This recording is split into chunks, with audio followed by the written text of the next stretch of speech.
This section of the reading comprehension test requires students to read a poem and then answer the questions 7 through to 11 based on that poem. The title of the text is called The Bird in the Classroom, and it's written by Colin Teal. The title of the text gives us a clear indication of what the main idea or the main events will be based around in the poem, and that is, of course, a bird in a classroom. Let's read through the poem first and then look at the questions and answers. Some of the key words have been highlighted along the way in readiness for those questions coming up. Stanza number 1. The students drowsed and droned in the teacher's ponderous monotone, limp bodies loping in the wordy heat, melted and run together, desk and flesh as one, swooning and swimming in a sea of drone. Each one asleep, swayed and vaguely drifted with lidded eyes and lolling weighted heads, were caught on heavy waves and dimly lifted, sunk slowly, ears ringing in the syrup of his sound, or borne from the room on a heaving wilderness of beds. And then, on a sudden, a bird's cool voice punched out song, crisp and spare, on the startled air. Beak beamed or idly tossed, each note gleamed like a bead of frost. A bird's cool voice from a neighbour's tree, with 5 clear calls, mere grains of sound, rare and neat, repeated twice, but they sprang from the heat like drops of ice. Ears cocked before the comment ran, fading and chuckling where a wattle stirred. The students wondered how they could have heard such dreary monotone from a man, and such wisdom from a bird. Okay, so that is the poem. And we have 1, 2, 3, 4, 5, 6 stanzas to refer back to. The instructions are clearly written at the top of the page here. For questions 7 through to 11, choose the answer A, B, C, or D, multiple choice, which you best think answers the question, bearing in mind that some questions have perhaps more than one correct answer or options that are somewhat correct, and we are looking for the best answer overall from the options A, B, C, and D. Question number 7. In the first verse, or the first stanza, we learned that the students are, these are the options: A, dreaming of being outside and doing physical activities; B, finding the subject too challenging; C, feeling bored with the teacher's dreary voice; or D, idolizing a figure of authority. We know the correct answer is C, and it's clearly evidenced through the descriptions we see in that first verse. So this alliterative one at the beginning, drowsed and droned. That indicates that the students are feeling bored with the teacher's dreary voice, and this sentence, this phrase, the teacher's ponderous monotone. So this suggests that it is monotonous, that it is boring, that it is disengaging. Because of this, the students have limp bodies, loping in the wordy heat. Further suggestion that they are bored with the monotony, drowsy, and that the whole tone of the lesson is one of feeling really disengaged and bored. There's that word drone at the end to reinforce it. To look at the other options, is there any evidence that A, they were dreaming of being outside doing physical activities? No, there's not any evidence of that. We might be able to assume that or guess or wonder if that's how they felt, but there isn't actually any evidence, so we can't choose A anyway. Option B, finding the subject too challenging. Again, there's no reference to that, so it's eliminated. Option D, idolizing a figure of authority. Certainly not. The only reference to the figure of authority there is the teacher in the second line, and followed by ponderous monotone is not a very complimentary description or comment about the teacher, so it's not idolizing in any sense. The correct answer is clearly C. Question number 8. In the fourth verse, the phrase "like drops of ice" signifies what? So here is the fourth verse. 1, 2, 3, 4. And it actually spills over here. Like drops of ice. The options are A, the chilly reception that the noise was given. Chilly reception refers to someone being unwelcome. B, the fact that the students are trapped. C, a failed attempt to beat the heat. This one is too literal. It's too literal for the metaphorical meanings that we see throughout this poem, so we can probably confidently knock that one out. Let's wait and see. And D, the refreshing nature of the sound. There is the most evidence to say that option D here is the most correct. So let's go through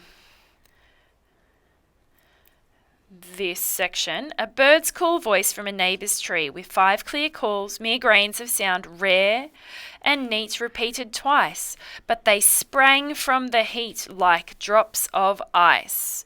Okay, so we have a reference to the heat, but that is symbolic of the stifling and boring, monotonous lesson that the students are stuck in. And then the like drops of ice breaks that heat and therefore is a refreshing change to the sound. And that is symbolic of the nature, of course. So can we knock out the others? A chilly reception. Yeah, that's wrong because we know that means that somebody was not welcome, and that's not relevant to this stanza. The fact that the students are trapped, not exactly. We know that they feel bored, but they're not necessarily trapped in the situation. A failed attempt to beat the heat, as we said, that's far too literal, so we can knock that one out. Therefore, the most correct answer is D. Like drops of ice signifies the refreshing nature of the sound of the bird's call. Question number 9. What is the mood of the students in the final verse? So we need to look at the whole verse in order to establish the mood, and it begins here. Ears cocked before the comment ran, fading and chuckling where a wattle stirred. The students wondered how they could have heard. So this is what they're thinking, and then they compare these two things. Such dreary monotone from a man, and such wisdom from a bird. Okay, so our options for question 9. The mood in the final verse, is it revived, stunned, uninterested, or agitated? The most correct answer is A, revived, and that is given to us by the very first line of that verse. Ears cocked before the comment ran. So if something is cocked and loaded, it means it's ready to go. That is in stark contrast to the rest of the poem where the students have been almost asleep, drowsed, dreary, and melting into the furniture. We now see them with their ears cocked. So they're listening, they're awake, they're alert, they're ready. Let's look at the other options. Are they stunned? No, this is not accurate. That would mean that they've been really shocked by something and they are stunned, looking around in shock. So that's not really accurate for that stanza. Are they uninterested? No, we've moved away from that. They were uninterested, but we've now moved into a state of interest and alert. And agitated, well, that means annoyed and maybe getting angry. And there's no evidence to show that they are annoyed or angry, so we can knock that one out as well. We also have some active thinking done by the students here where they were really passive and asleep previously in the poem. We have a shift in their experience here. They're now wondering about the contrast between the monotone of the man and the wisdom of the bird. And they're ready now, more awake than they were before.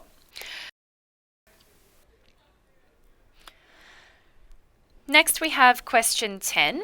What are the final 2 lines of the poem telling the reader? Is it A, that nature is the best teacher, B, all adults were once children, C, knowledge is empowering, or D, memories can last a lifetime? All of these statements are quite broad and powerful in nature, so we want to find what the last 2 lines really point to. And here are the last 2 lines. Such dreary monotone from a man, and such wisdom from a bird. So we have a comparison here between the communication style of the man, the teacher, which is described as dreary monotone, so boring and monotonous, as opposed to the wisdoms. This is a highly emotive word used to describe the sound of the bird call, and we can assume that the bird here symbolizes nature when we look at our options. So A is the most correct. Nature is the best teacher because nature offers wisdom in comparison to, in this case, the dreary monotone of the teacher. Option B, all adults were once children. That's not relevant to those last two lines. It doesn't make any sense. Option C, knowledge is empowering. Not really. We have the word wisdom, which might be associated with knowledge and empowerment, but it's a bit too vague and general to be able to say is the best answer. And memories can last a lifetime. There's not any reference to memories there either, so it's clearly incorrect, which means question 10, the correct answer is A, nature is the best teacher. And finally, question 11, at what point is there a change in the pace of the poem? Okay, so we want to look at the words that have been used, but also the formatting of the poem and how punctuation as well is used to change the pace in the poem. So our options are A, between verses 1 and 2, option B, between 2 and 3, option C, 3 and 4, and option D is between 4 and 5. The correct answer is between verses or stanzas 2 and 3. So we see that happening around here. Each one asleep, swayed and vaguely drifted with lidded eyes and lolling weighted heads, were caught on heavy waves and dimly lifted, sunk slowly, ears ringing in the syrup of his sound.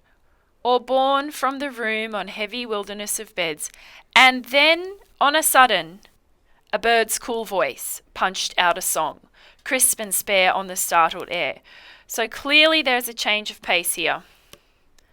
It happens with the words, and then, on a sudden, a bird's cool voice. We have the entry of the bird into the classroom, into the poem, and it abruptly interrupts the boredom, the heat, the swooning, the melting, the ponderous monotone. And we have this description here, on the startled air, right? So a change has happened.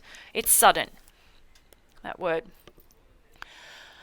The words sudden and punched out, they indicate, yes, that there is a surprise element and the cool, crisp, spare voice of the bird. Also, if we look at the lengths of the lines here, they become shorter, free verse, so there's no rhyming in this section, and the tempo changes as the poet uses enjambment along with fewer punctuation pauses such as commas and full stops.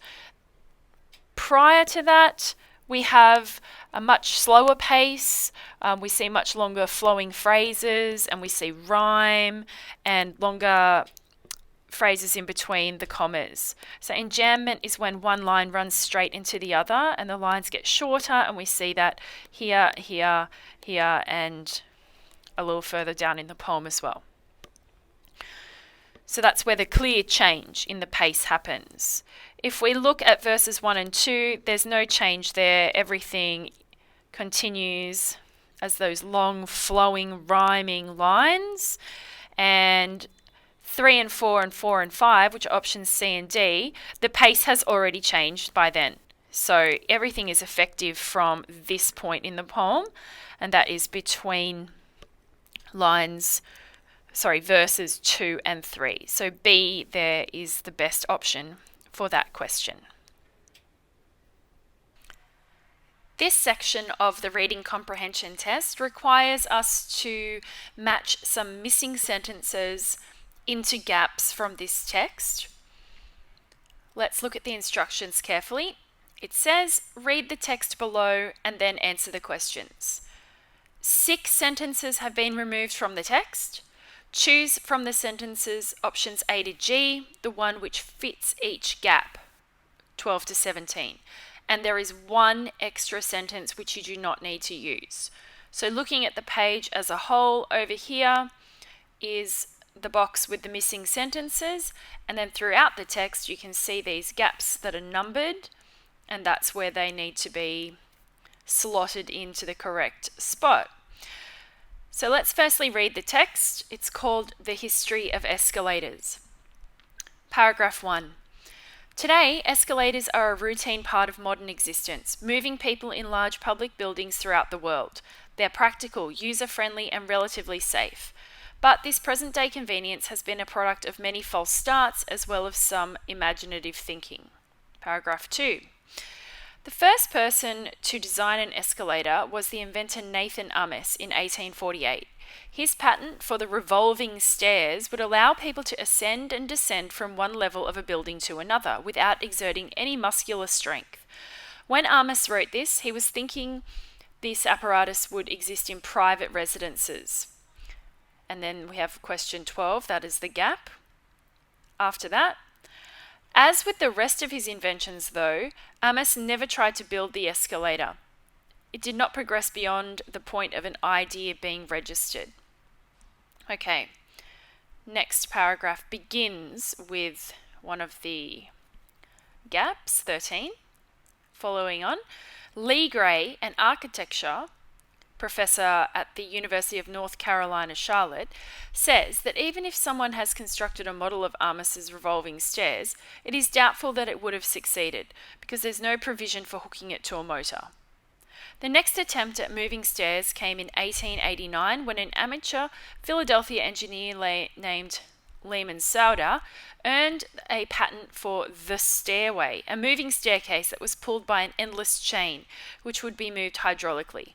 Like Ames, Sauder never actually built his model. 14, there's the gap. Sauder described his invention in a manner that made it plausible using the new technologies of the day. Next paragraph. In 1896, Jesse Reno took the next step at Coney Island, a fairground in New York. There's a 15. Examples included the roller coaster, a large-scale electric lighting. So it was a great place for Reno to get publicity for his inclined elevator, essentially a slow-moving single-platform conveyor belt. The invention carried people up a short rise to Coney Island's Iron Pier with moving handrails to ensure people could steady themselves as they moved upwards. Gap 16. But although it was so popular, it was not especially effective as a way of transporting people. Its electric motor only allowed it to go at a speed of 90 feet per minute, about 30% of an adult human's walking pace. Okay, next paragraph. The explorer George Wheeler registered a patent for a similar idea around the same time as Reno, and his design featured actual steps like the escalators of today. Before the production stage, the patent was bought from Wheeler and the invention was named the Escalator, based on the Latin word for steps, scala. Elisha Otis and his famed elevator company produced a working model for the 1900 Paris Exposition. Looking more like a modern escalator than Reno's version, the escalator came complete with steps and a track system. Professor Gray says the demonstration was a hit at the event, serving dual purposes, which means two purposes, and gap 17 is here. Conclusive paragraph. By 1911, Reno's company had installed more than 20 escalators in North America, and by 1920, Otis had installed 350 escalators across the world, mostly in department stores and mass transit systems. Some of these are still carrying customers up and down today. Okay, let's have a look at the missing sentences. A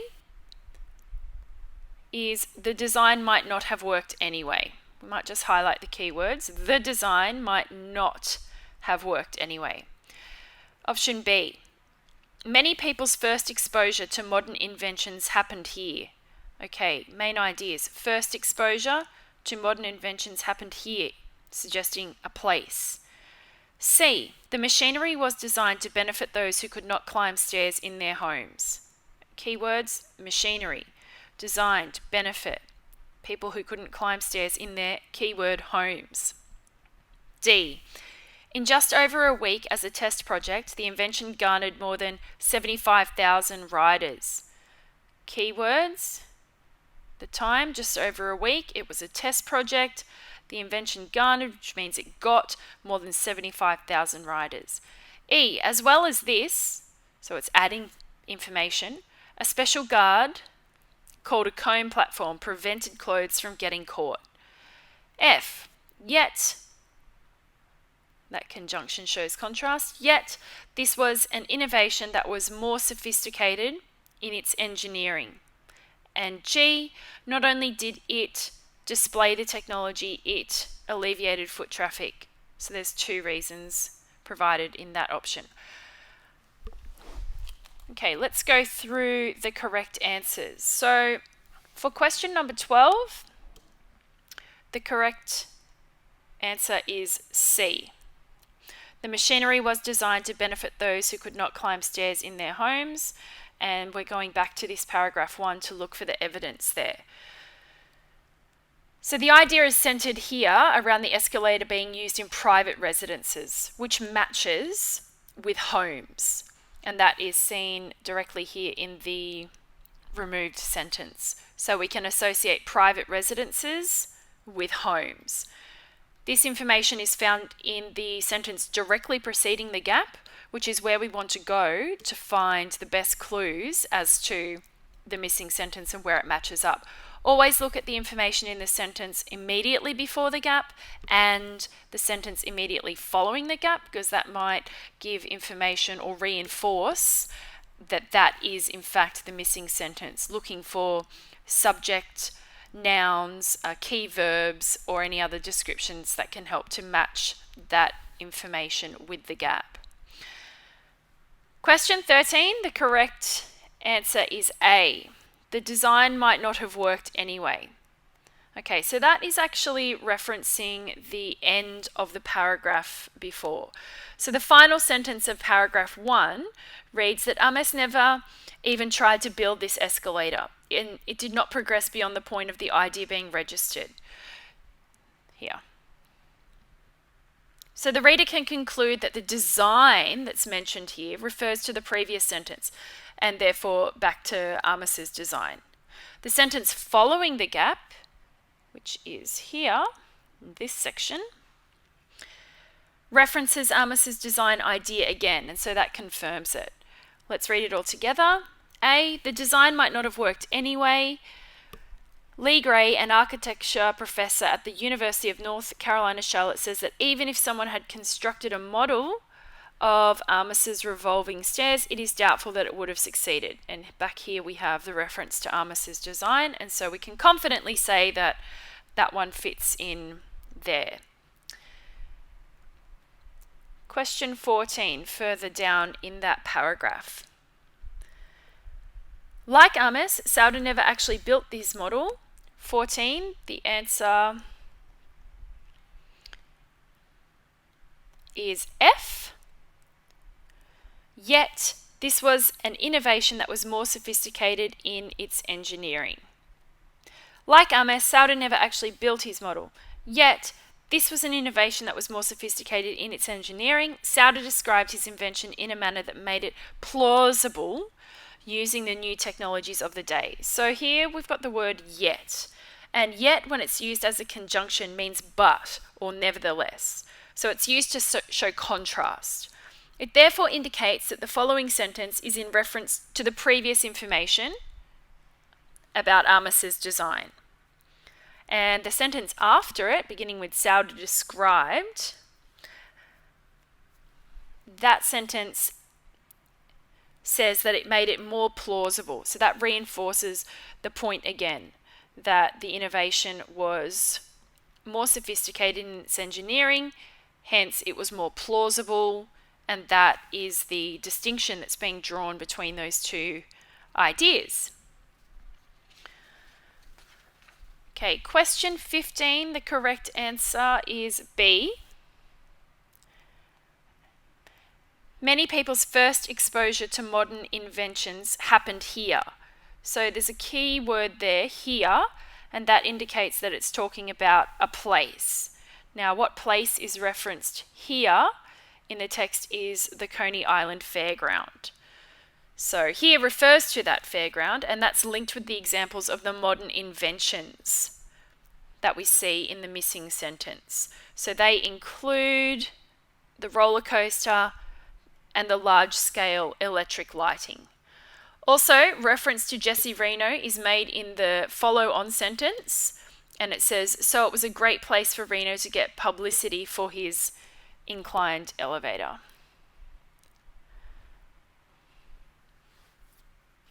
Okay, moving on to number 16, where the correct answer is missing sentence D. Let's read it over here.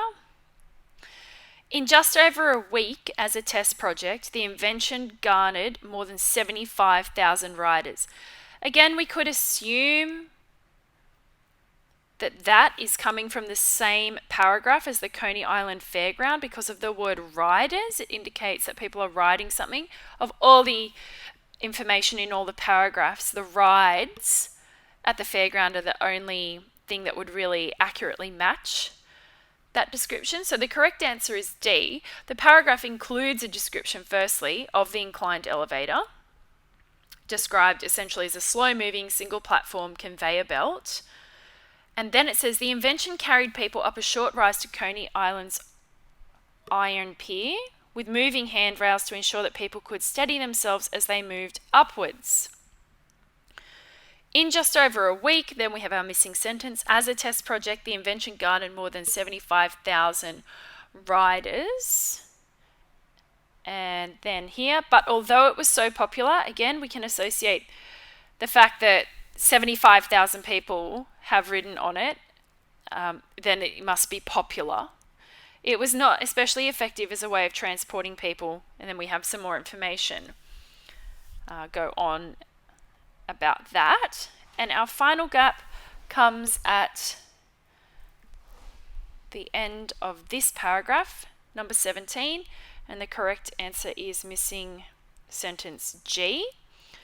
So not only did it display the technology, it alleviated foot traffic.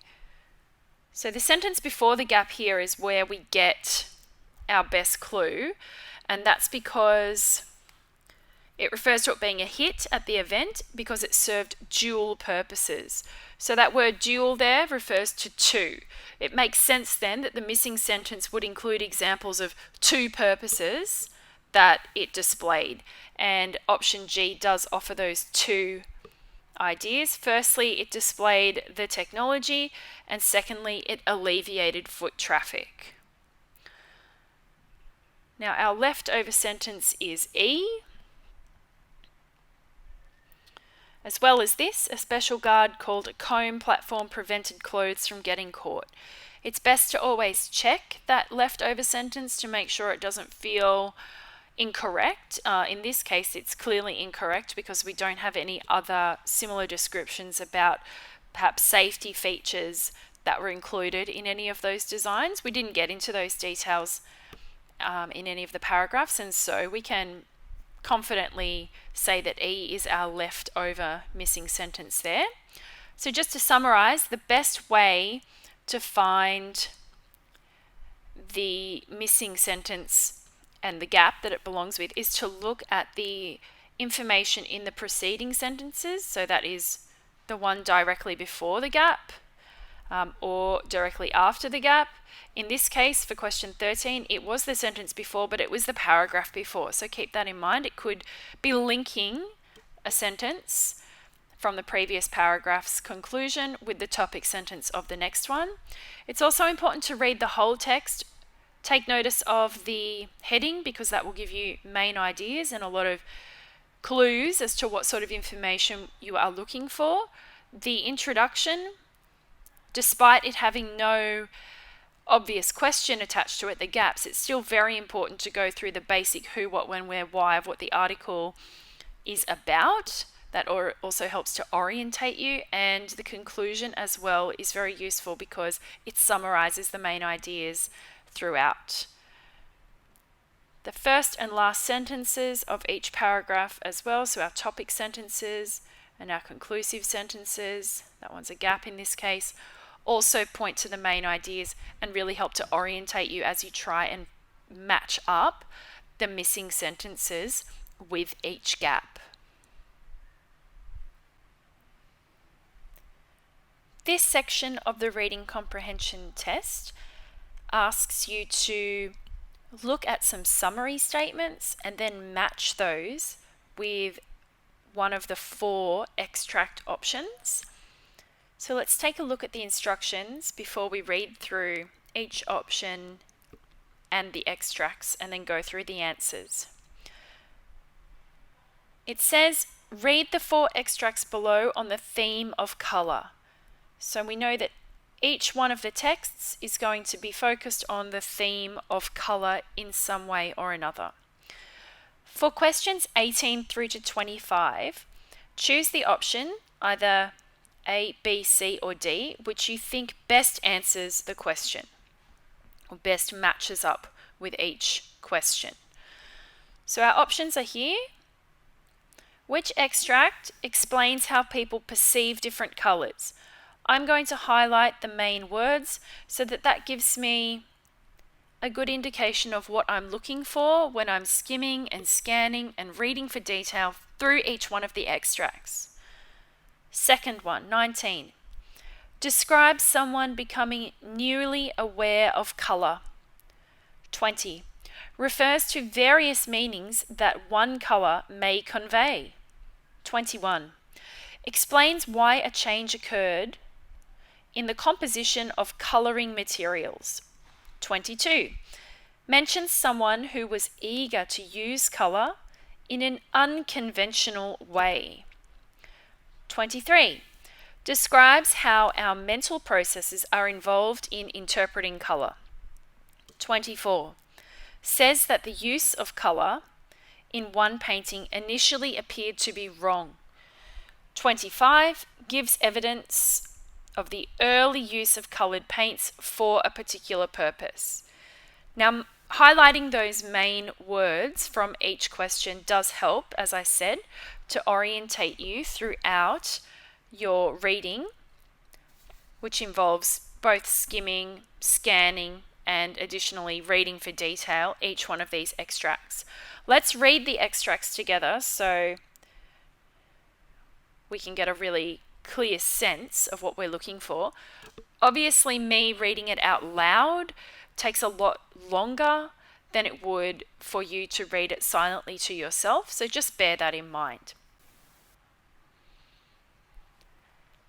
Extract A. The discovery of a 100,000-year-old paint workshop in the Blombus Cave in South Africa, complete with various ochres, bones, charcoal, grinding stones, abalone shell containers and mixing vessels, but without any contemporaneous cave painting, suggests that the pigments were being used at the time for body painting and face painting rather than cave art. The same is true of sacred sites in Australia, such as the Arnhem Land rock shelters, where used lumps of red ochre pigment were discovered, but no sign of any Aboriginal rock art. It therefore appears that by the time humans started to create the first prehistoric art, they would have already had some experience in sourcing, extracting, and blending pigments for personal decoration. But many of the colours and hues used to dye bodies, faces, and hair were made from animal and vegetable sources, which were only effective in the short term. So, artists gradually switched to mineral-based pigments derived from iron oxide, manganese, and kaolin, which didn't fade. Okay, extract B.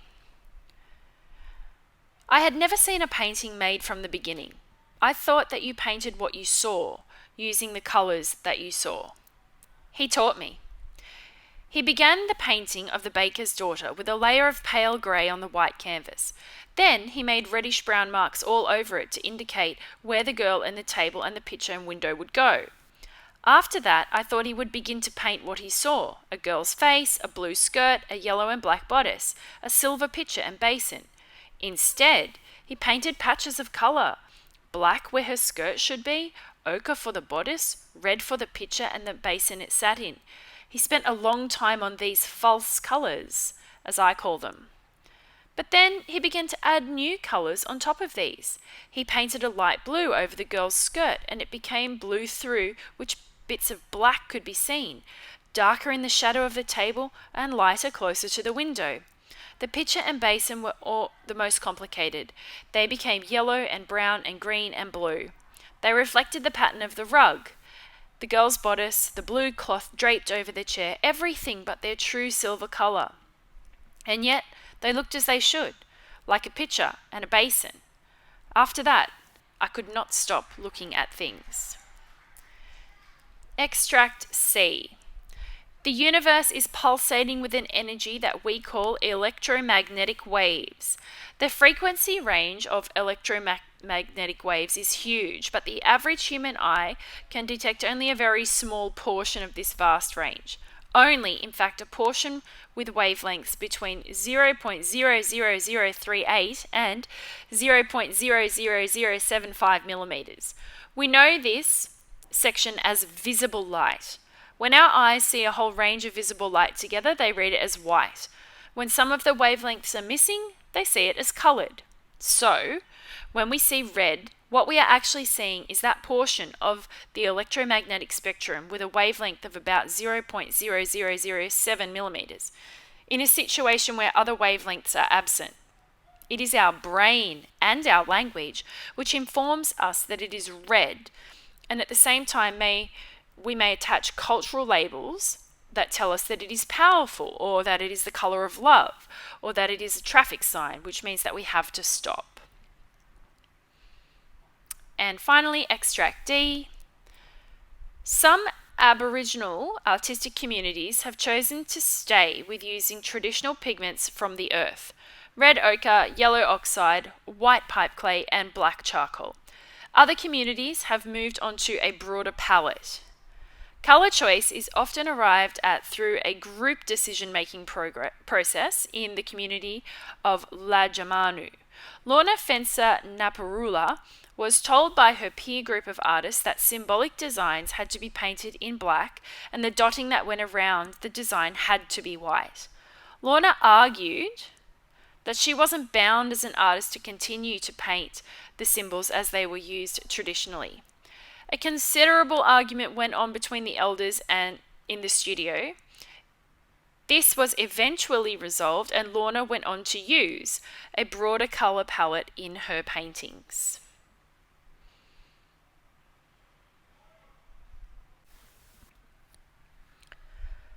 Let's go through each question and find the evidence from the extract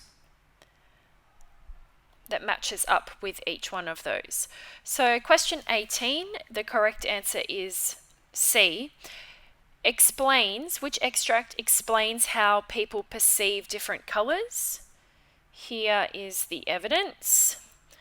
When we see red, comes from down here.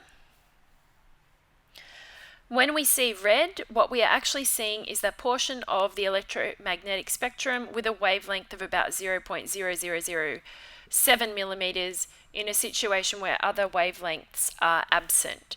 So that is C. It explains how people perceive different colours, and it's referenced in that first part of the extract as well. Okay, question 19, the correct answer is B, coming from extract B. So which extract describes someone becoming newly aware of colour? So the evidence for that comes here in the opening sentence, which indicates that the persona is experiencing something new for the first time. Though it might not be specific to a colour, it does imply that the colours are the focus of this very new experience.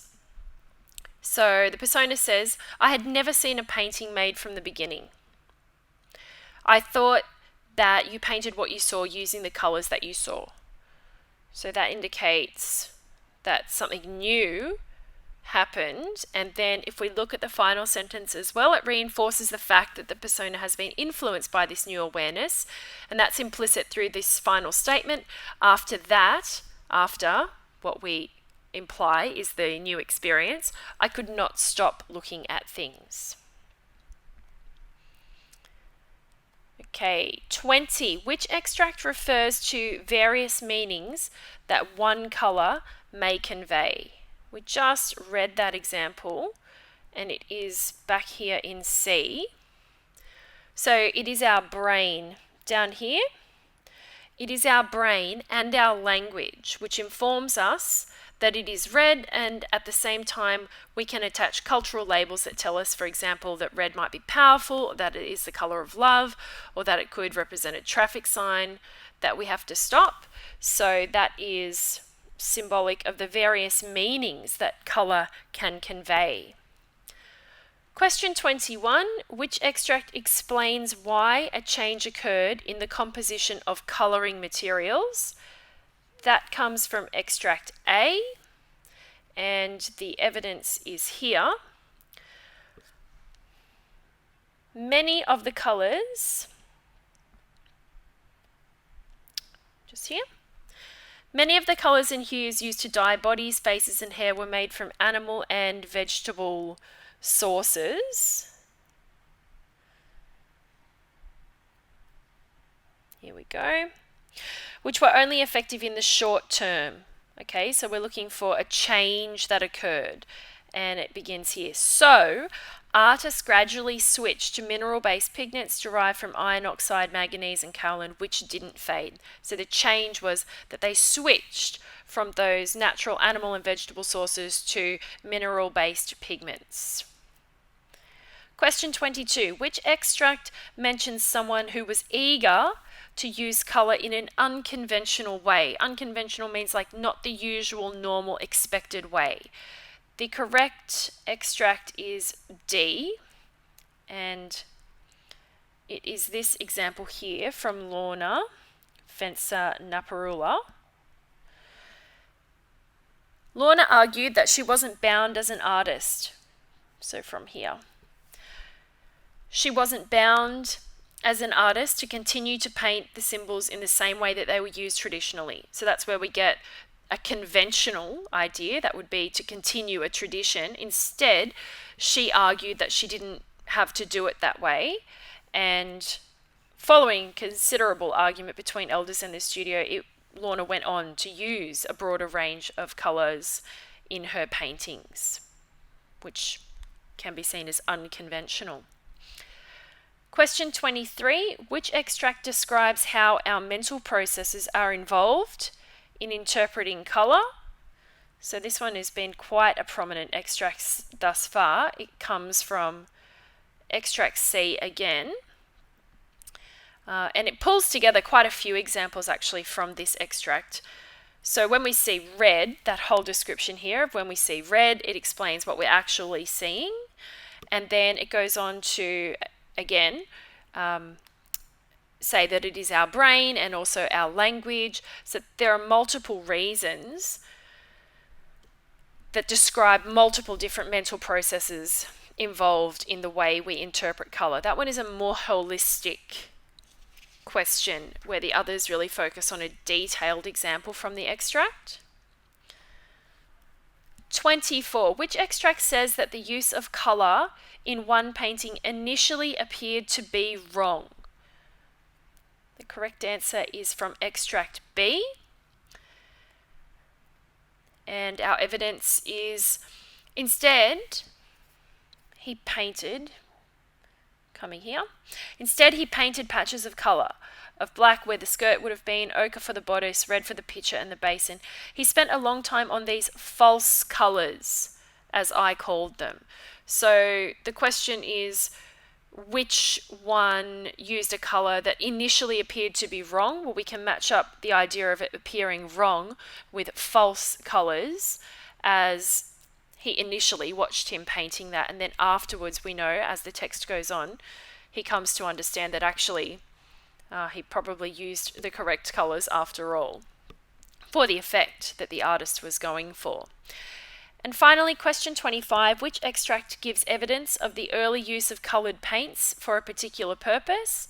That comes here in extract A. So there's lots of evidence here. The time frame of it being 100,000 years ago gives us a link to this term early use of coloured paints, and then the particular purpose as well. This extract goes on to talk about the purpose of body and face painting. So we could summarize that generally here as personal decoration, and that's different to some of the other prehistoric art, which was intentionally for cave painting, for example. So there's examples from Australia, from South Africa, and a range of different personal decoration and also environmental decorative purposes behind that painting. So some takeaway tips here for where to find the answers. It's important to highlight the key words and ideas as you read through. That way you can orientate yourself more quickly to be able to find those key ideas and the main ideas and match them up accurately with the appropriate extract. Also, looking at the topic sentences, the conclusive sentences, and any key quotes or statistics or other standout information throughout can help to really hone in on the correct information that you have highlighted in the very first instance when you read those questions for the first time. Thank you for listening.